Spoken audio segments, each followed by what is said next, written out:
National Herald मनी laundering प्रकरणी सोनिया गांधी आणि राहुल गांधींविरोधात आरोपपत्र दाखल. सॅम पित्रोदा यांचंही नाव आरोपपत्रात समाविष्ट.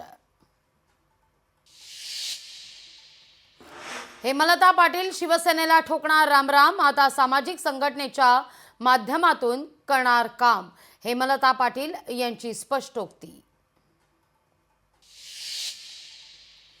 भूसंपादन अधिनियमासंदर्भात सरकारचा मोठा निर्णय. शेतकऱ्यांना आता 15% ऐवजी 9%नंच व्याजदराचा मोबदला मिळणार. अनेक शेतकऱ्यांना फटका बसण्याची शक्यता. राज्याची आर्थिक स्थिती बिघडली. लाडक्या बहिणींच्या मतांची किंमत लवकरच 1500 वरून 500 रुपयांवर आणि नंतर शून्यावर येणार. संजय राऊतांचं वक्तव्य. अजित पवार निधी देत नाही, शिंदेंची शहांकडे तक्रार. संजय राऊतांचा दावा. राज्याच्या आर्थिक स्थितीमुळे अजितदादाही सध्या चिंतेत. राऊतांचं वक्तव्य.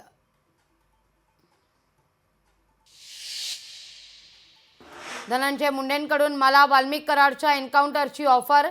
मुंडेंनाच वाल्मिक कराड नको होते.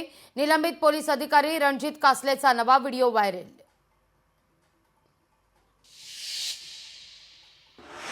बीडपेक्षा सिंधुदुर्ग जिल्ह्यात दहशतीची मोठी परिस्थिती. सिद्धिविनायक बिडवलकर अपहरण हत्या प्रकरणावरून वैभव नाईक यांचं वक्तव्य.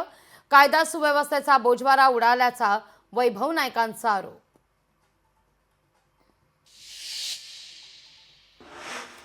पंतप्रधान नरेंद्र मोदींसाठी रामपाल कश्यप हे गेल्या 14 वर्षांपासून अणवाणी.